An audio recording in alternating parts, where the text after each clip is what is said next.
오늘 이렇게 늦은 시각에 또 들어와 주셔서 너무 감사드리고요. 예, 오늘은 크게 세 가지로 내용이 구성되어 있습니다. 맨 첫 번째는 이제 화끈한 개인, 도대체 어디서 돈이 이렇게 나오나에 대한 내용이고요. 부제로는 이제 동학개미운동은 결국 패배하고 마는 걸까? 여기에 대해서 한번 얘기를 나눠보도록 하고요. 두 번째로는 지난주에 저희 방송에서 짚었었죠. 이제 테이퍼링에 대해서. 근데 이제 테이퍼링 영향권에 저희 이제 증시가 들어와 있다는 거. 그러면은 이제는 뭐 중요한 게 그 영향이 어느 정도 될까에 대해서 이제 공부를 해봐야 될 것 같고, 마지막으로는, 지난 한 주 동안에 제일 관심이 가는 주식은 아무래도 저한테는 인텔이었어요. 왜냐하면은 이제 그 인텔이 과거의 영광만 가지고 있고, 그리고 지금은 이제 잘 못하고 있는 경쟁사한테 모든 걸 빼앗기고 있는데 과연 CEO 교체만으로 주가 상승이 이어질 수 있을까? 이렇게 세 가지로 오늘 내용 구성을 해봤습니다. 그럼 첫 번째 내용으로 가보도록 하겠습니다. 개인이 알고 보니까는 사실은 이제 왕겜이라는 거죠. 연초 이후로 코스피하고 코스닥을 다 합치면 무려 14조를 순매수를 했습니다. 외국인의 경우에 이제 소폭 매도를 했고, 기관 경우에는 거의 개인이 사들인 물량만큼을 매도를 했습니다. 이 개인의 자금이 도대체 어디서 이만큼 많이 나는 걸까? 여기에 대해 가지고서들 많이들 좀 관심을 가지시는 것 같은데요. 이게 뭐 자료를 좀 찾아서 이제 하려고 하니까 이미 기사로 막 다 나오더라고요. 자, 여기 있네요. 은행서 돈빼 증시로 이달만 14조. 그럼 이게 이제 어떤 건지 하나하나 한번 살펴보겠습니다. 올해 들어서만 은행권에서 14조 가량의 돈이 빠져나가 증시 주변으로 흘러간 것으로 관측된다. 그러면은 요 근거는 무엇이냐라고 했었을 때 KB, 신한, 하나, 우리, 농협 요 5개의 시중은행의 요구불 예금 잔액 수위를 봤을 때 요구불 예금이라는 거는 수시 입출금이에요. 언제든지 빼다 쓸 수 있는 금액. 요 금액이 작년 말 대비해서 지난 14일 기준으로 무려 11조 7,575억이 급감했다는 거죠. 그러니까 은행에서 돈을 뺐다는 겁니다. 이 돈이 어디로 갔을까? 사람들 생각엔 증시로 간 거 아닌가 하는 거죠. 그 다음에 어, 두 번째로는 보시면은 시중은행의 신용 대출 잔액 역시 각종 대출 규제에도 불구하고 빠른 속도로 늘어나고 있다. 작년 말 대비해 가지고서 이달 14일까지 금액을 봤었을 때에는 약 1조 8,804억이 증가했다. 그러니까는 예금에서 뺀 금액하고 그리고 대출로 증가한 금액 요 두 개를 합치면은 14조 정도가 된다는 거죠. GGL님 감사합니다. 네, 86번가 화이팅 하겠습니다. 같은 기간에 정기 예금하고 적금은 뭐 약간 이제 거의 변동이 없었다. 라고 볼 수 있고요. 음,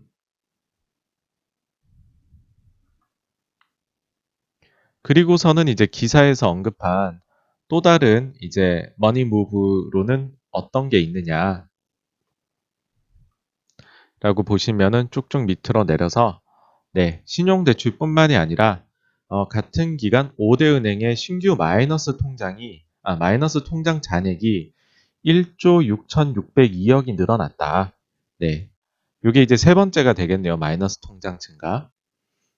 그리고는 증권사 대출도 늘어났다는 건데요. 증권사 보시면은 현재 고객들이 증권사의 주식을 담보로 대출받은 신용공여 잔액은 21조 2,800억으로 최대치이다. 네, 이게 이제 최대치로 늘어났다는 거고 또 한 가지로는 연금 계좌에서 주식 직접 투자를 선택하는 이런 단어는 처음 봤어요. 연금 끌어오기, 연끌. 네, 이거를 이제 보시면은 2020년 한 해 동안에 음, 지난해 말 기준으로 1조 1,900억을 기록했다. 이는 2019년 말 대비 300% 급증한 수치다. 뭐 이러면은 이제 한 7, 800, 뭐 7, 8천억 정도 증가했다. 연금 저축 계좌에서도 요거는 이제 올해가 아니라 작년 1년 내내를 봤었을 때 그렇다는 거겠죠. 그쵸? 그래서 요것들 한번 정리를 해보았습니다. 와, 누리동아님 감사합니다. 네. 해보면은 이제 요구불 예금에서 11조 8천억 정도가 줄어들었고, 신용대출이 1조 9천억 정도 늘었고, 그리고 마이너스 통장 잔액이 1조 7천억 정도가 또 증가를 했다. 여기에다가 증권사 신용융자는 이제 지난 금요일 말 기준으로 해서 보시면은 2조 정도가 증가를 했어요. 2조 증가. 그 연금저축 활용한 투자 이 부분은 뭐 올해는 뭐 아직 금액은 안 나왔네요. 작년에 한 7, 8천억 증가했다는 거고. 그리고 이제 또 한 가지 제가 음, 눈여겨보고 있는 것은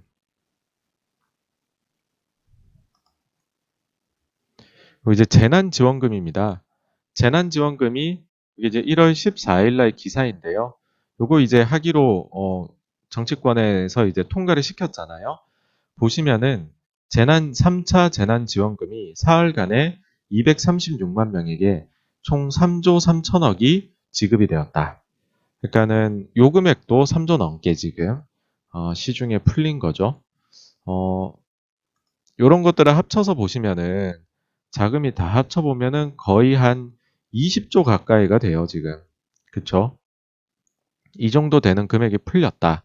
근데 이 중에서 사실 이제 요런 금액들, 은행에서 나오는 것들은 100% 증시로 갔다고 믿기는 어려울 수가 있습니다. 왜냐하면은 정말로 이제 지금 경기가 좋은 데는 좋지만은 안 좋은 것들은 정말 안 좋잖아요. 그러니까는 정말 돈을 쓰기 위해서 빼신 걸 수도 있고, 정말 돈이 필요해서 신용대출 받으신 걸 수도 있고, 또 한 가지는 부동산 시장이 여전히 뜨겁지 않습니까? 그러니까는 부동산 쪽으로 가기 위해 가지고서 자금이 또 이렇게 빠져나갔다 이제라고 볼 수도 있을 것 같아요. 그래서 100% 증시로 간 건 아니겠지만은 어쨌든 은행권에서 상당수 갔고 증권사 신용융자 많이 늘어났고 그리고는 직접 이제 정부에서 꽂아주는 재난지원금도 많이 늘어났다. 뭐 이 정도로 보시면 될 것 같아요. 이 정도면 이제 개인들이 어떻게 이제 14조를 늘렸는지가 이해가 될 것 같습니다. 근데 이 자료를 보시면은 많이들 이제 국내 시장의 랠리가 시작됐던 작년 10월 말 이후부터 자료도 많이 보더라고요. 이 자료는 보시면은 10월 말 이후부터로는 개인이 한 16조 정도를 샀어요. 요 16조 정도는 이것도 이제 기사에 있는 자료인데 정리된 걸로 바로 보여드릴게요. 은행에서 증시로 간 건데 예금에서 9.7조. 음, 근데 요거 그림이 더 좀 예쁘게 나오더라고요. 보시면은 이제 작년 10월 말 대비해서 14일까지 어떻게 되었느냐. 정기 예금에서 9.7조가 빠졌고 적금에서 0.2조가 빠졌고 요구불 예금에서 11.8조. 근데 좀 기간이 좀 다르긴 한데 어쨌든 네, 11.8조가 빠졌고 신용대출이 또 6.7조 정도가 늘어났다. 이것들을 합쳐서 보시면은 뭐 마이너스 통장도 아마 신용대출만큼 늘지 않았을까라는 생각을 해요. 개인적으로는. 그 다음에 증권사 신용융자는 이때 대비해 가지고서는 거의 한 4조 7천억 정도가 증가를 했습니다. 그런 부분들을 합산을 해보시면은요. 30조 중반 정도가 어디로 간지는 모르겠지만 자금이 이제 생겨났다. 개인에게. 뭐 그중에서 갈래길은 세 가지겠죠. 뭐 아까 말씀드리긴 했지만은 증시로 왔을 수 있고 진짜로 자금 수요가 필요해서 쓰셨을 수도 있고 그 다음에는 부동산으로 갔을 수도 있다인 거고 뭐 이 중에서 16조가 주식으로 왔다. 이렇게 보시면은 될 것 같아요. 그러면은 이제 이거의 지속성이 얼마인지가 사실은 중요한 거잖아요. 뭐 이런 정도 늘었습니다. 이거는 이제 저희가 기사를 읽는 수준인 거고 저희 방송을 보시는 분들께 투자에 도움을 드리려면 이게 과연 나중에도 지속성이 얼마나 있을까라는 거를 알려드려야 될 것 같은데요. 사실 지난 방송을 보시면은 이제 증시가 1월 첫 거래일에 갑자기 팍 튀어 올랐던 걸로 이유로 신용 거래가 재개된 거를 들었었습니다. 이제 신용거래라는 게 증권사에서 저희 이제 그 증권사 HTS로 주문을 내려고 해보시면은 옆에 이제 신용이나 이런 거 미수 이런 버튼 잘못 클릭하시면은 갑자기 나는 100주 내려고 했는데 막 150주씩 주문이 들어가시잖아요. 이게 이제 증권사에서 내가 사는 주식을 담보로 해가지고서 빌려서 추가로 주식을 더 사는 건데요. 이 부분이 작년 3분기 말부터 해가지고서 증권사들의 그 여력이 거의 좀, 그 목에 차는 그런 상황이 왔습니다. 그러니까 요거는 로직을 혹시 지난 방송 안 보신 분들이 계실까봐 한 번 더 말씀을 드리면은요. 증권사의 경우에는 자기 자본에 아주 이제 간단화했을 때입니다. 다른 부분들도 좀 포함이 돼요. 근데 증권사는 자기 자본의 100%까지 신용융자를 해줄 수가 있다, 고객에게. 그러면은 자기 자본이 3조면 3조까지 고객들한테 신용융자 해줄 수 있는 거거든요. 근데 만약에 뭐 증시가 좀 불황이면은 뭐 2조 뭐 이렇게밖에 안 나갈 거예요, 당연히. 적게 나가겠죠. 근데 지금 작년 말부터 워낙 좋았으니까 작년 3분기 말 기준으로 대형사들은 이게 막혀버릴 정도로 자기 자본의 100%를 채울 정도로 사람들이 신용융자에 쓴 거죠. 그러면은 자기 자본이 늘어나면 융자를 더 해줄 수 있는 거잖아요.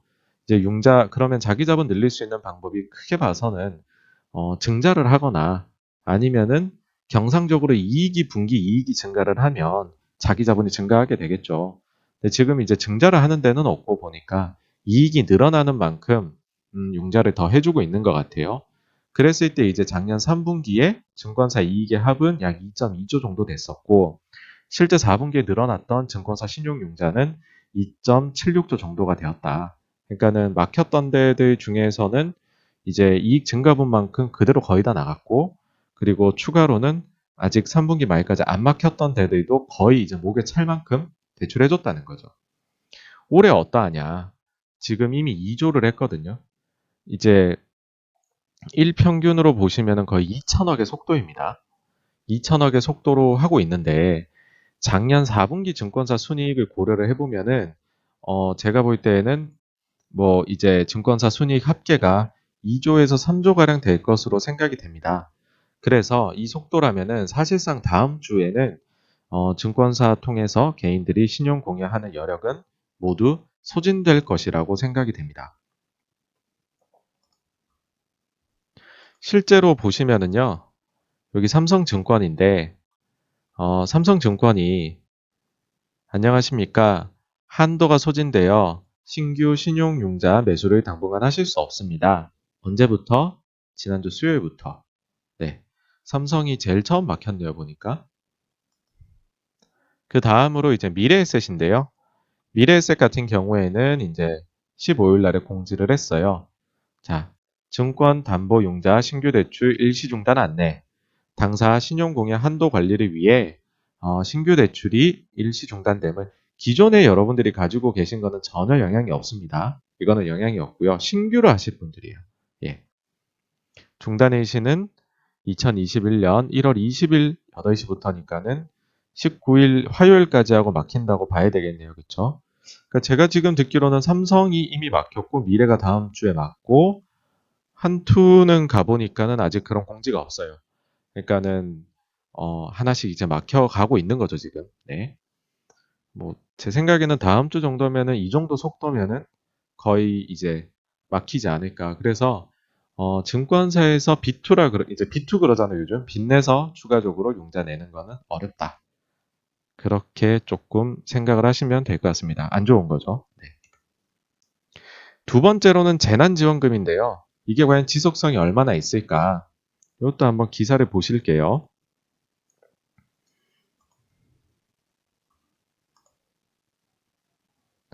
자, 3차 재난지원금 아까 보신 기사죠. 3조 3천억을 사흘 만에 지급했습니다. 실제로 이거 그 신청을 하면 하루 만에 돈이 들어온다 그러더라고요.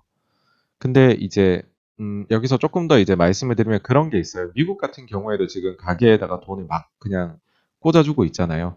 이번에도 사실 이제 조지아 상원 선거를 갈랐던 결정적인 게 공화당은 600달러 주자 그러고 민주당은 2000달러 주자 그러니까 돈 더 주는 대로 마음이 쏠린 거죠. 근데 실제로 그렇게 지급된 금액에 어떤 데서 서베이 하기로는 미국에서 그렇게 직접 지원해준 금액의 30% 정도가 증시로 들어왔다고 하더라고요. 우리나라도 사실 이게 지원금을 받아가시는 분들 중에서 이게 굉장히 이제 급하게 주다 보니까 정확하게 가장 어려운 분들 순서대로 주는 자금은 아닌 거잖아요.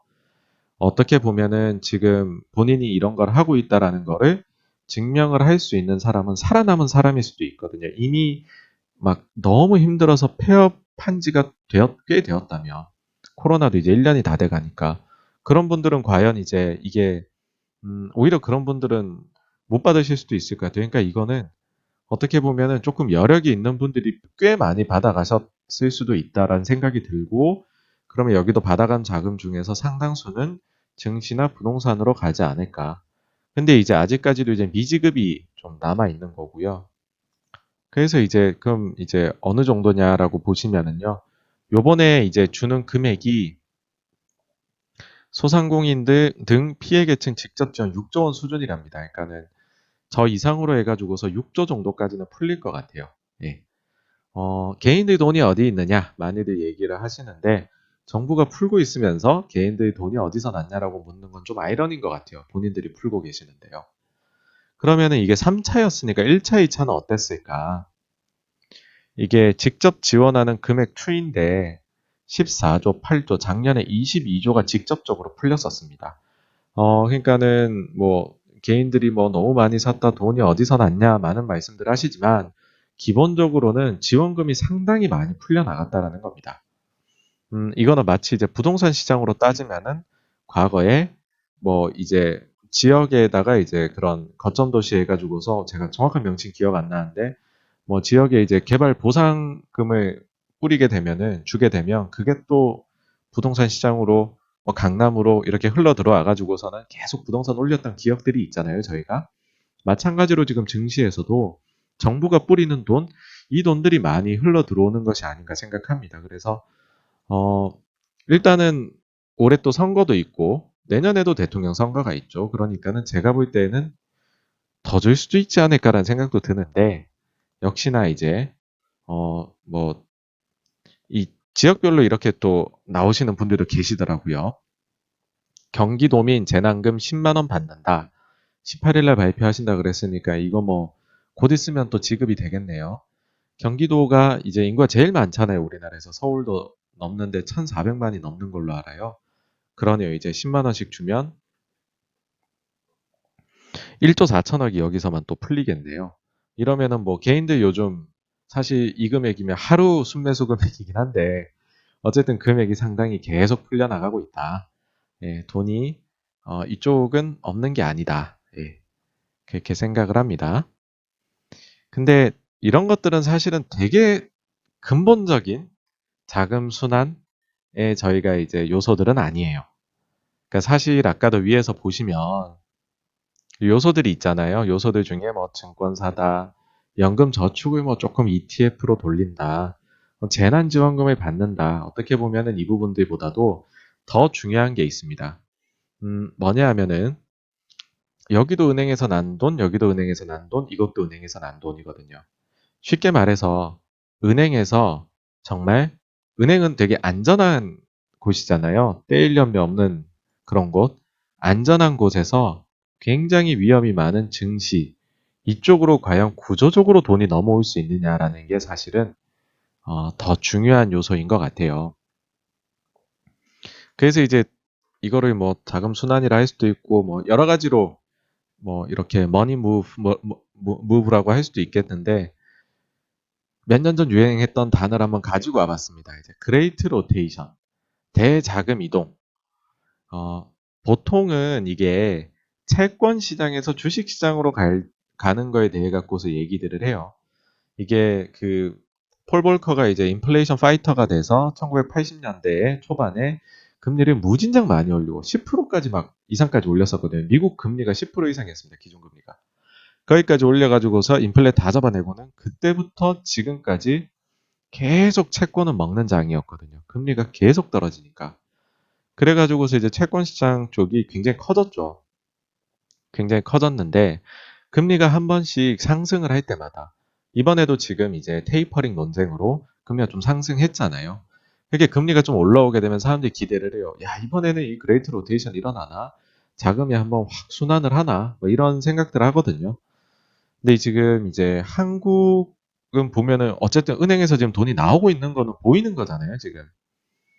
어, 기본적으로는 뭐 이런 심리는 이해가 돼요. 야, 이 정도 금리면 그냥 주식하고 만다. 내가 지금 이거 금리 받으려고 은행에 돈을 맡기나?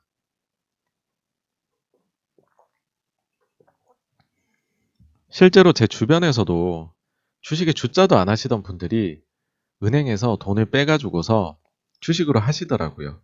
그런 사례들을 봐가지고 이게 이제 얼핏 그럴 수는 있죠. 아이고 이게 그런 것까지 보시면은 여러분들이 다 이런 경제나 이런 데 관심 많으신 분들이시니까 야 이거 객장에 뭐 예를 들어서 뭐 그 아기 엄마가 애를 얻고 나타났다더라. 아니면은 뭐 이제 대학생까지도 전부 다 뭐 취직한다고 한다더라. 직장인들 전부 다 이제 HTS만, MTS만 보고 있다더라. 그러면 야, 그 꼭지다. 그런 얘기들을 하는데, 음, 제가 오늘은 원래 이제 그 예전에도 자금 흐름이 어떤 건지를 보여드리는 자료로 예전부터 회사에 있을 때부터 썼던 자료인데, 그거를 한번 여러분들하고 같이 만들어 가보고 보여드리는 거를 해볼까 해요. 음, 이제 여기에 이제 들어가기 앞서서 제일 먼저 하나의 이제 근본적인 그 의문이라는 거 적어놨죠. 요거를 먼저 푸실 필요가 있어요. 요거를 이해를 하셔야 제가 지금부터 보여드릴 자료가 여러분들이 이해가 되실 거예요. 이제 그 자료라는 거는 뭐냐 하면은요. 여러분들은 투자를 왜 하시냐는 거죠. 당신은 투자를 왜 하십니까? 아, 투자를 하는 이유 돈 벌려고 하죠. 뭐 이렇게 대답을 하실 수 있는데 좀 더 근사하게 대답을 한다면 이걸 것 같아요. 제가 가지고 있는 제 자산으로 구매력을 보존시키고 늘리기 위해서 투자를 합니다. 라는 거죠. 이거는 뭐냐 하면 나의 투자 수익률이 물가 상승률보다는 높아야 된다라는 거죠. 이건 또 무슨 말이냐라고 하면은 이런 질문으로 이해를 하시면 좋을 것 같아요. 뭐냐면 금리가 10%인 예금 상품이 있다. 이것은 좋은 상품일까요? 라는 거죠. 이렇게 질문을 던졌을 때에는 정답은 모른다라고 말씀을 하셔야 됩니다. 아, 왜냐하면은 이게 상대적이거든요. 가령 금리 10% 예금을 가지고서 1990년 이후에 일본에 가요. 그러면 일본 분들은 너무너무 좋아하시겠죠. 이렇게 좋은 상품이 어딨냐. 우리 지금 금리 1, 2%인데. 그 현재 한국으로 와요. 금리 10% 예금이 있습니다. 너무너무 좋아하겠죠. 근데 반대로 세계대전 직후에 하이퍼 인플레이션을 겪었던 독일에 금리 10% 예금 가지고 가면은 뺨 맞을 일이죠, 이거는. 뭐, 물가 상승률이 1000% 만 프로 나오는데 10% 지금 투자 수익률 벌어가지고서 이게 되겠냐는 거죠. 현재 짐바브웨 같은 데 가도 여기도 이제 하이퍼 인플레이션이잖아요. 금리 10%는 말이 안 되는 상품인 거죠. 이거 가져가면 큰일 나죠. 그래서 항상 생각하셔야 될 게 내가 올리는 투자 수익률은 인플레이션보다 더 나와야지 매력이 있다는 거죠. 그러면은 은행은 언제 매력이 있을까요, 여러분? 은행의 예금 금리가 물가 상승률보다 높을 때에 이제 그 매력이 있을 겁니다, 당연히.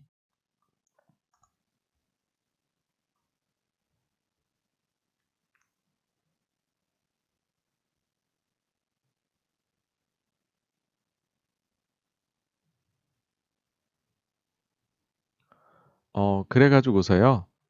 이게 이제 한국은행에 들어가시면은 금리나 뭐 이런 거에 관련해 가지고 자료가 많이 있거든요. 요거를 오늘 한번 같이 한번 보시도록 할게요. 여기 이제 한국은행 쳐가지고 들어가시면은 각종 굉장히 이제 유용한 자료들을 많이 보실 수 있는데요.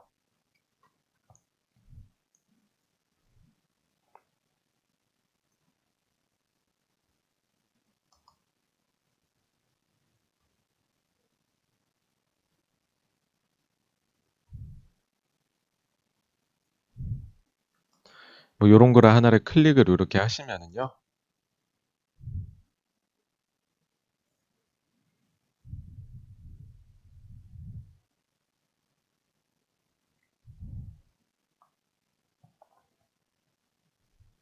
컴퓨터가 좀 느리네요.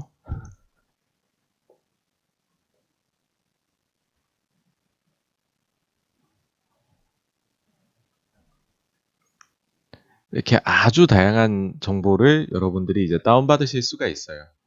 요게 이제 뭐 통화 및 유동성 지표, 한국은행 주요 계정 및 기준금리, 예금, 대출금, 뭐 금리, 지급 결제, 증권 재정, 물가. 아까 저희가 필요한 거는 이제 금리하고 물가잖아요. 그쵸? 금리하고 물가. 요 관계가 좀 궁금한 거니까. 제가 그래가지고서 이제 자료를 미리 조금 요렇게 준비를 해봤는데요. 자, 심플하게 한국은행 기준금리에 따라 가지고서 예금금리가 움직인다고 생각을 해볼게요. 그래서 기준금리 넣고요. 그 다음에는 소비자 물가지수. 소비자 물가지수를 이제 넣고요. 그 다음 진짜 머니무브가 나타나는지 예금을 한번 살펴보도록 할게요. 그리고 요런 차이가 주가지수에 어떤 영향을 미치는지 요렇게 넣어가지고서 조회를 누르시면은요. 이렇게 결과가 나오게 될 텐데 여기서 이제 자료 받기를 하시면 돼요. 그렇게 해가지고서 제가 이제 자료를 조금 만들어 놨는데요.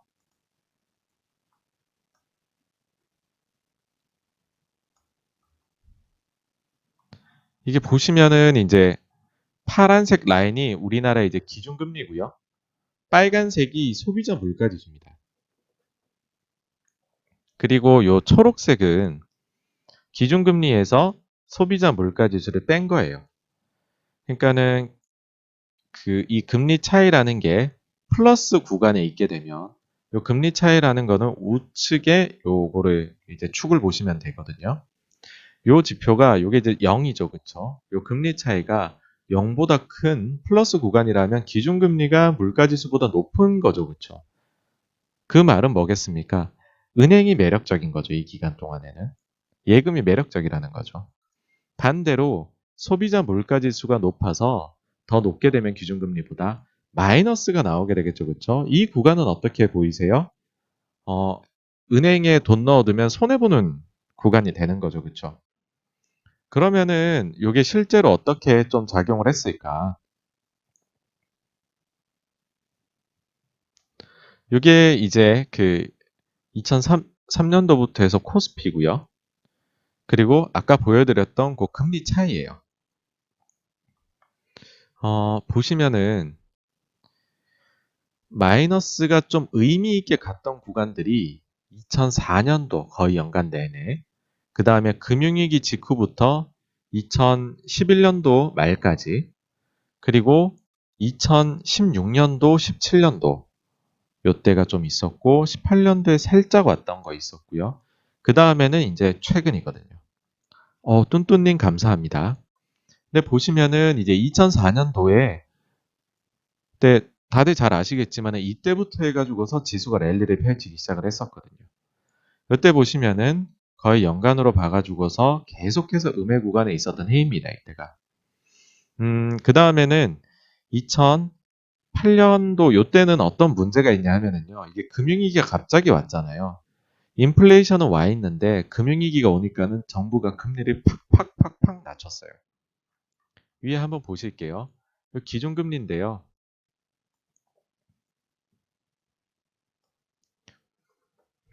5.25%였던 금리를 4.25, 4.0, 뭐 쭉쭉쭉쭉 낮춥니다. 그러니까는 어떻게 보면은 물가 상승률은 그 자리에 그대로 있는데 금리를 갑자기 이제 위기 가서 확 낮춰버린 거죠, 그렇죠?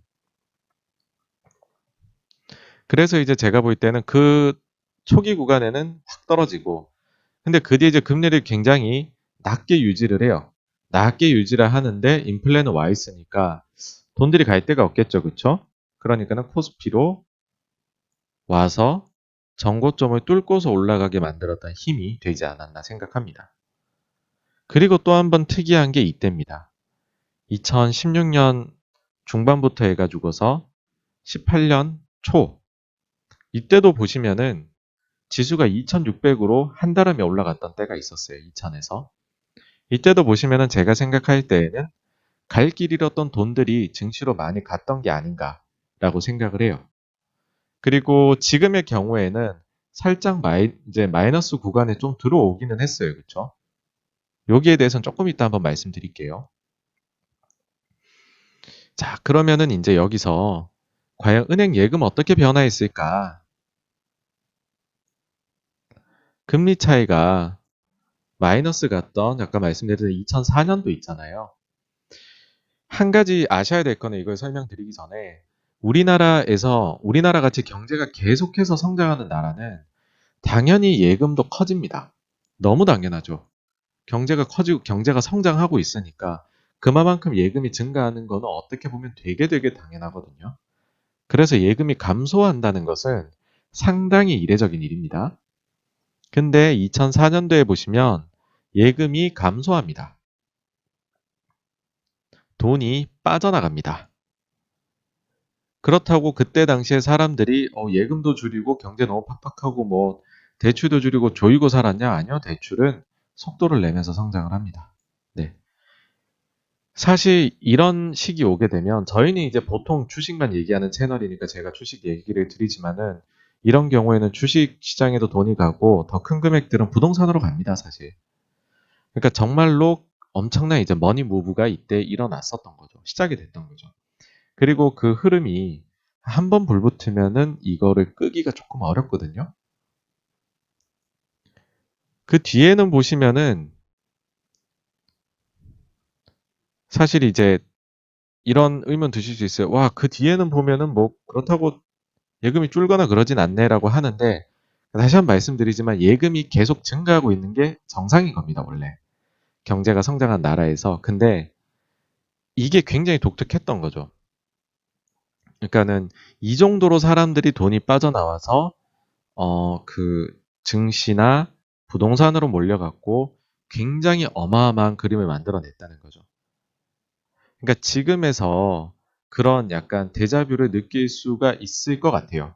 뭐냐면 정말로 돈이 갈 데가 없고 더 이상은 음, 그리고 예전에는 사실은 이렇게 뭐 2011년도에 금융위기 직전의 고점을 뚫어버렸었던 때, 그다음에 2018년 초에 2600이라는 역사상 신고가를 한번 기록하고 쭉 빠졌을 때, 이때는 보면은 돈의 힘이 굉장히 강력하게 갔다는 느낌은 들지는 않아요, 사실. 2004년은 몇 년에 걸친 랠리였고, 이때하고 이때는 그 생명력이 좀 짧았거든요. 그 이유를 찾자면은 예금도 같이 증가하고 있는. 그러니까 누군가는 계속 예금하는 거죠. 주식은 좀 위험해. 근데 지금은 좀 특징이 마이너스 구간으로 좀 들어오기 시작을 하자 예금이 빠지기 시작하는 거죠. 그래서 굳이 과거 3번의 사례 중에서 비슷한 사례를 찾자면은 혹시 지금이 2004년과 같은 사례가 되지는 않을까라는 생각을 하는 겁니다.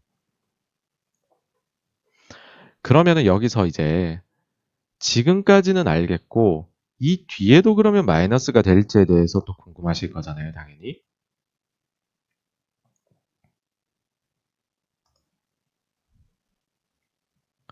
이 한국은행에는 많은 자료가 있거든요. 여기 와서 보시면 일단은 두 가지를 알아야겠죠. 하나는 금리를 알아야 될 거고 하나는 물가 상승 인플레를 알아야 될 거예요. 그렇죠?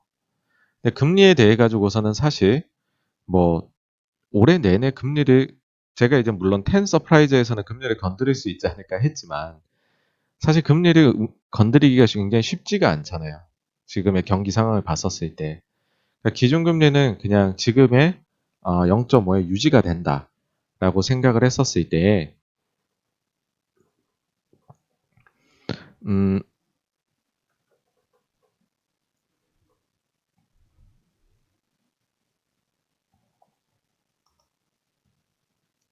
한국은행에서 생각하는 물가 수준은 어느 정도냐는 거죠. 왜냐하면 한국은행이 이뤄야 될 그런 가치 중에 하나가 물가 안정이니까.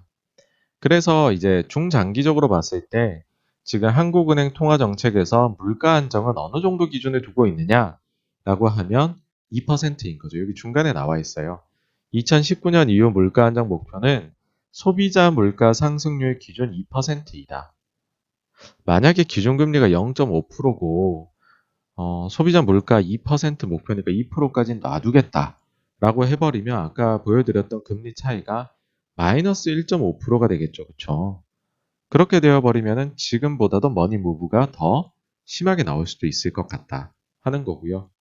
단순히 중장기적인 목표를 떠나가지고요. 지금 이제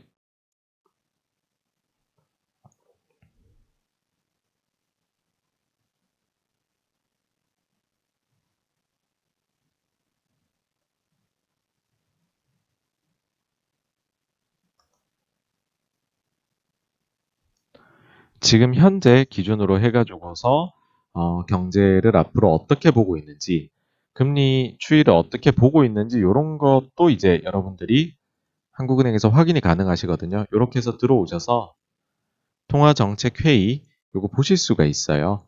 저희가 이제 미국 멀리 있는 연준 것만 볼 게 아니라 우리나라 것도 좀 보시면 좋은데, 자, 한국은행 보시면은 뭐 금리를 결정하게 됐다. 여러 가지 이런 지표들도 보실 수 있거든요. 굉장히 유용합니다. 뭐 국제 뭐 이렇다. 우리나라 실물 경기는 이런 것 같다. 그리고 여기 이제 물가가 나옵니다. 물가 읽어보시면은요. 앞으로 소비자 물가 상승률은 당분간 0%대 중후반, 12월을 보시면은 지난 10월부터 보시면 10월이 0.1%, 11월이 0.6%, 12월이 0.5%였어요. 근데 이제 한국은행에서 생각하기에는 당분간 0%대 중후반 수준에 머물다 점차 1%대로 높아질 것으로 예상이 된다라고 했습니다. 근데 지금 이제 기준금리 0.5거든요. 그러면은 한국은행의 말대로 이뤄진다라고 하면 어쨌든 여기가 굉장히 전문가 집단이니까 그러면은 2021년도에는 연간 내내 아까 보여드렸던 금리 차이가 마이너스에 머물 수 있는 거죠. 그렇게 된다는 것은 그레이트 로테이션이 한번 일어날 수 있는 그런 상황이 갖춰져 가고 있다. 뭐 그런 식으로 받아들이시면 어떨까 생각을 합니다. 그리고 여기에서 한 가지 좀 더 추가를 해드리자면요.